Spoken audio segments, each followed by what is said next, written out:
Assalamualaikum warahmatullahi wabarakatuh. Bismillahirrahmanirrahim.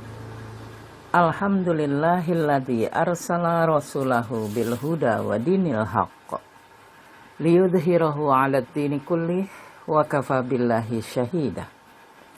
Asyhadu an la ilaha illallah wahdahu la syarikalah wa asyhadu anna Muhammadan abduhu wa rasuluhu la nabiyya ba'dah, amma ba'd. Segala puji bagi Allah, Tuhan alam semesta. Hanya Dialah yang kita puji di alam semesta ini, karena Dialah yang memberikan kita kehidupan.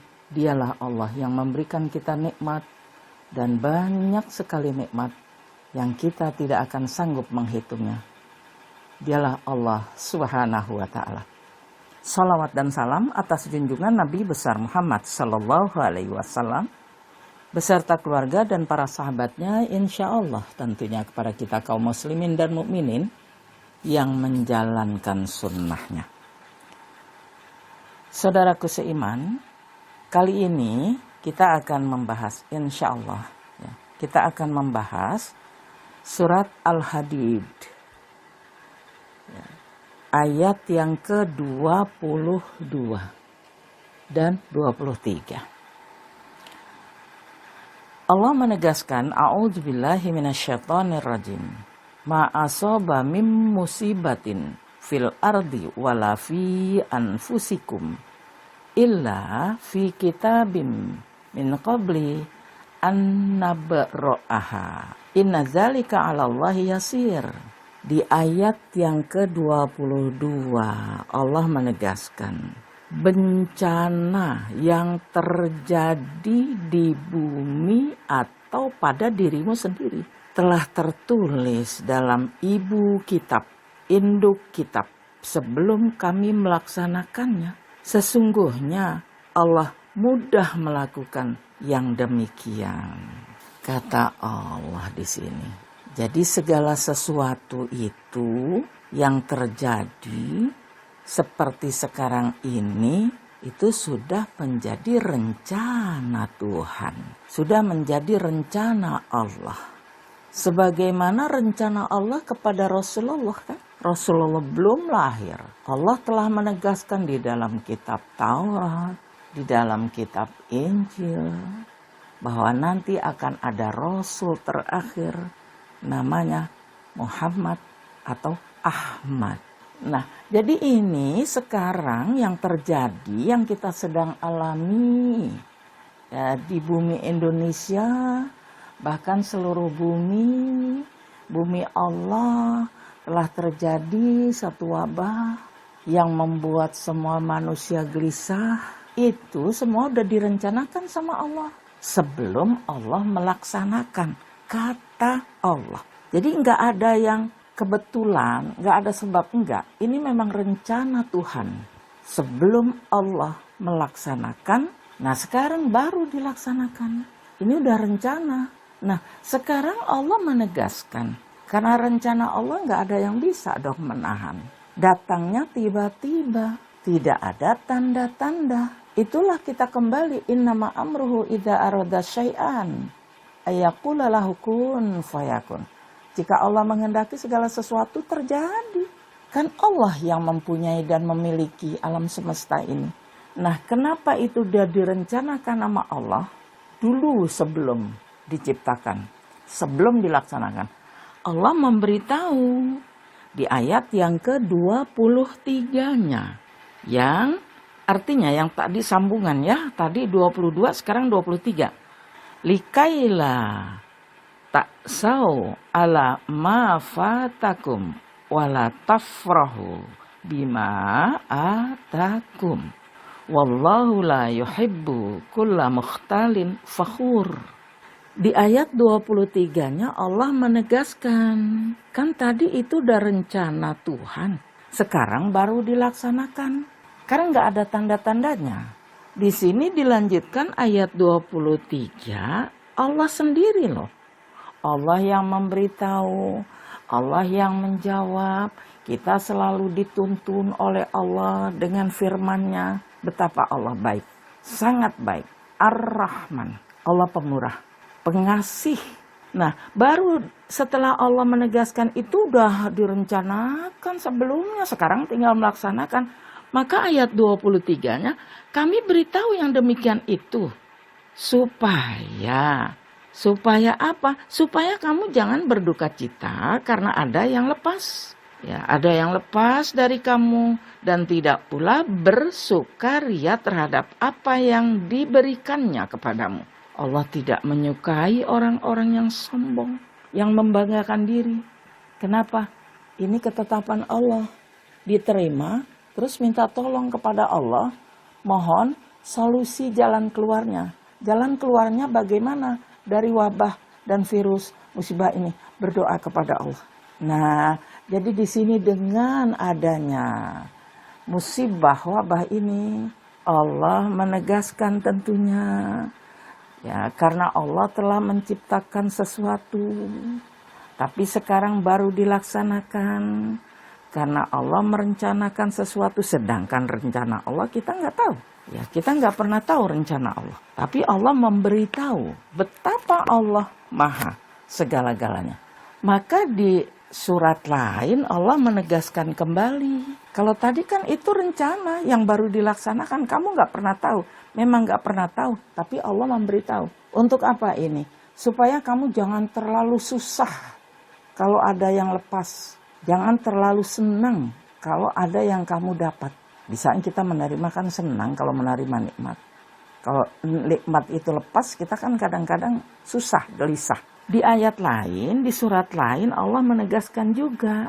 Karena isi kehidupan ini kembali lagi kepada firman Allah. Apa bunyinya?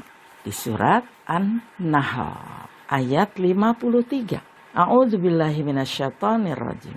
Wa ma bikum min ni'matin faminallah. Tsumma idza massakumudur fa ilaihi taja'arun. Nikmat apa saja yang kamu peroleh, maka itu datangnya dari Allah. Apabila kamu mengalami kesulitan, kepadanya kamu minta tolong. Nah, kita udah tahu bocorannya nih. Jadi tadi Allah menegaskan bahwa itu udah rencana Allah. Sekarang dilaksanakan. Oh gitu, iya, supaya kamu tahu. Jangan kelewat sedih kalau ada yang lepas. Jangan kelewat seneng kalau ada yang kamu terima. Karena Allah menegaskan, nikmat apa saja datangnya dari Allah. Tapi kalau kamu mendapat kesulitan, minta tolong kepada Allah. Begitu kata surat An-Nahl ayat 53. Jadi Allah itu sangat baik. Allah selalu memberikan solusi, tapi bagi orang yang back to basic. Kembali kepada Al-Quran. Kalau kita nggak kembali kepada petunjuk, kita nggak tahu ini. Kita menyalahkan ini, menyalahkan itu. Uang datangnya tiba-tiba, nggak ada tanda-tanda kan? Nah, jadi Allah menegaskan begitu. Hidup ini kalau yang kamu terima nikmat, itu datangnya dari Allah. Jangan terlalu senang. Jadi ghulu. Ghulu itu apa? Lebay. Kalau dapat nikmat itu jangan terlalu senang. Juga kalau mendapat musibah jangan terlalu sedih. Karena itu memang hidup itu antara musibah dan nikmat. Tapi di ayat lain Allah menegaskan. Buat orang-orang yang beriman ini. Apa kata Allah? Ya ayyuhalladzina amanu sta'inu bisabri wassalah. Innallaha ma'as-sabirin. Surat Al-Baqarah 153. Wahai orang yang beriman, jadikanlah sabar dan sholat. Sabar dulu, usaha dan berdoa. Jadikanlah sabar dan sholat menjadi penolongmu. Sabarlah dalam keadaan musibah, sabar. Dan minta tolonglah kepada Allah. Innallaha ma'as-sabirin. Allah itu bersama orang-orang yang sabar. Allah berjanji lagi. Kalau kamu membaca Al-Quran, ista'inu bisabri wassalah. Minta tolong kepada Allah. Tapi caranya kamu harus sabar. Dan sholat. Innallaha ma'as-sabirin. Dan Allah itu bersama orang-orang yang sabar. Tapi di ayat lain tidak memakai ya ayyuhalladzina amanu. Di surat Al-Baqarah juga ayat yang ke-45-46. Allah menegaskan a'udzubillahi minasyaitonirrajim wasta'inu bis-sabri was-shalah. Minta tolong kepada Allah sabar dan salat. Udah dua aja ya. Minta tolong kepada Allah syaratnya sabar dan salat. Wa innaha lakabirah. Sesungguhnya sabar dan sholat, sabar minta tolong kepada Allah, sabar lakabirah, berat. Karena kita udah sabar, udah berobat, kita udah sholat, berdoa, berarti kan udah berusaha dan berdoa. Lakabirah, tapi belum juga ada solusi kesembuhan dari penyakit. Lakabirah, tapi belum ada solusi titik terang dari masalah. Lakabirah, itu berat. Illa alal khasyi'in. Kecuali bagi orang-orang yang khusyuk. Yang khusyuk. Saya juga kalau sholat khusyuk. Apa artinya khusyuk? Di dalam ayat ini dilanjutkan ayat 46. Alladzina yazunnuna annahum mulaqu rabbihim wa annahum ilaihi raji'un. Orang yang khusyuk itu ialah orang yang yakin bahwa mereka akan menemui Tuhannya dan yakin bahwa mereka akan kembali kepadanya. Saya suka khusyuk sholat. Khusyuknya gimana? Saudaraku seiman. Saya kayaknya khusyuk nggak dengar apa-apa. Itu bukan khusyuk, namanya koma. Yang namanya khusyuk tetap kita mendengar suara orang. Kita punya telinga, dengar suara orang. Tapi khusyuk di sini maksudnya kita besok ketemu sama Allah. Kita besok bertemu, berjumpa, dan kembali. Kembalinya untuk apa? Untuk diminta pertanggungjawaban. Bagaimana kamu sholat? Ya, bagaimana sholat kamu? Sholat yang khusyuk itu sholat yang tahu bahwa dia nanti akan menghadap Allah untuk bertanggung jawab dan kembali kepada Allah. Karena inna lillahi wa inna ilaihi raji'un. Nah, jadi di sini kita lihat lagi. Kalau tadi Allah menegaskan bahwa rencana Allah itu sudah jauh sebelum Allah melaksanakan, terus rencananya itu sekarang baru dilaksanakan. Rencana musibah atau nikmat itu kita nggak pernah tahu, tapi kita diperintahkan untuk sabar. Orang-orang yang sabar dalam berdoa, kalau dia nggak terus-terusan berdoa, kalau dia nggak punya kekuatan sabar, tentunya bosan. Wong berdoa lama, udah berusaha, sakit nggak sembuh-sembuh. Kenapa? Wa idza maritu fahuwa yasfin. Sudah bersabar dan berdoa, solusi belum keluar juga. Surat perintah dari langit belum juga nih solusi. Jalan keluarnya belum ada. Kenapa? Belum turun, karena segala sesuatu Allah yang mengizinkan. Kalau Allah telah mengizinkan, segala sesuatu terjadi. Bagi Allah mudah. Baru corona kecil. Ya, corona itu kecil. Jika Allah menghendaki, mudah dihanguskan, dimusnahkan dari bumi Indonesia yang tercinta ini. Amin ya. Mudah-mudahan. Jadi kita suruhnya oleh Allah sabar dulu, sabar sampai menunggu solusi dari Allah. Sabar. Memang sabar berat banget, berat banget. Nah, sekarang Allah menegaskan setelah itu, apa maksud Allah ini? Kok dengan tiba-tiba datanglah musibah seluruh dunia? Kan Allah itu Tuhan alam semesta, Tuhan langit dan Tuhan bumi. Jadi kenapa ini ada apa?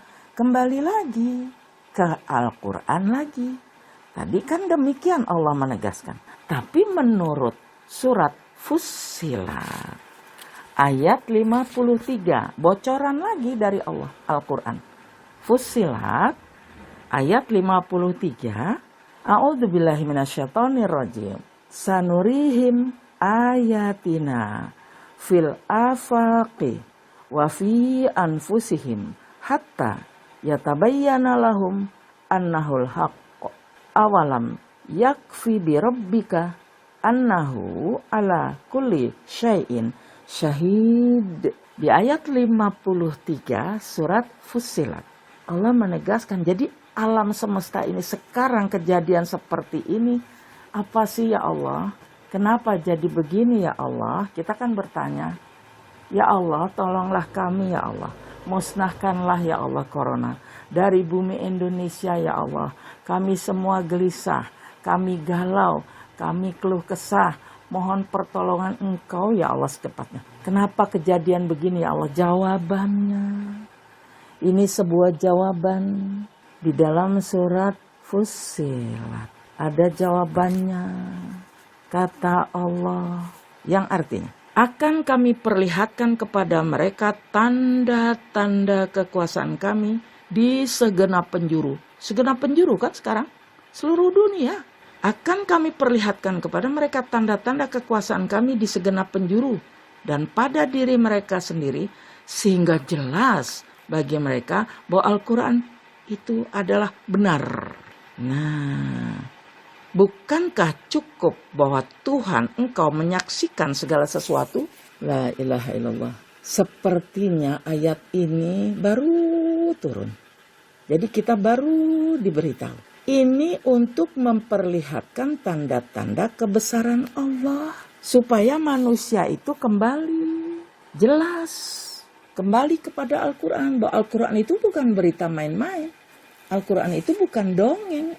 Al-Quran itu benar adanya. Apa kamu tidak tahu maksudnya Allah? Belum cukup bahwa Allah menyaksikan segala sesuatu. Apakah Allah di atas sana? Ya Allah-Ali, Allah tinggi. Apakah Allah tidak menyaksikan? Menyaksikan. Apakah Allah tidak mendengar doa orang-orang yang berdoa? Mendengar. Tapi kenapa Allah belum memberikan pertolongan? Kan Allah yang berhak. Itu hak prerogatif Allah. Itu hak mutlak Allah. Jadi kejadian apapun yang kamu sedang alami itu tanda-tanda kebesaran Allah. Bukan kebesaran teknologimu. Bukan kebesaran hartamu. Bukan kebesaran jabatan dan pangkat. Itu tanda-tanda kebesaran Allah. Jadi dengan kebesaran Allah juga kita mengharapkan ya Allah. Dengan segala kebesaran Engkau, musnahkanlah virus corona ini. Di bumi Indonesia khususnya dan di seluruh dunia umumnya.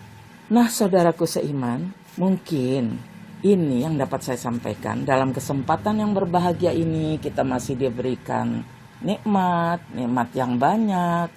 Berharaplah kepada Allah, wa ila rabbika farghab.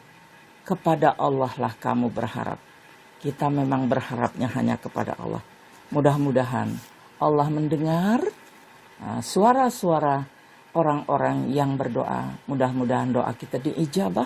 Mudah-mudahan di bulan Ramadan yang kita tunggu-tunggu, bulan yang sangat mulia ini, mudah-mudahan ya Allah, virus corona Engkau musnahkan, wabil khusus di bumi Indonesia yang kita cintai ini. Mudah-mudahan. Nah saudaraku seiman, tentunya kebenaran hanya datangnya dari Allah. Maka kita tidak boleh ragu terhadap Allah. Kebenaran hanya Allah, karena Al-Quran itu sebuah kebenaran. Maka kita harus membaca Al-Quran. Setelah membaca Al-Quran, kita membesarkan Allah. Nah kurang lebihnya saya mohon maaf kalau ada kata-kata yang salah atau hilaf, kurang huruf, kurang fasih. Saya mohon maaf yang sebesar-besarnya. Kebenaran hanya datangnya dari Allah. Akhirnya, wabillahi taufiq wal hidayah. Assalamualaikum warahmatullahi wabarakatuh.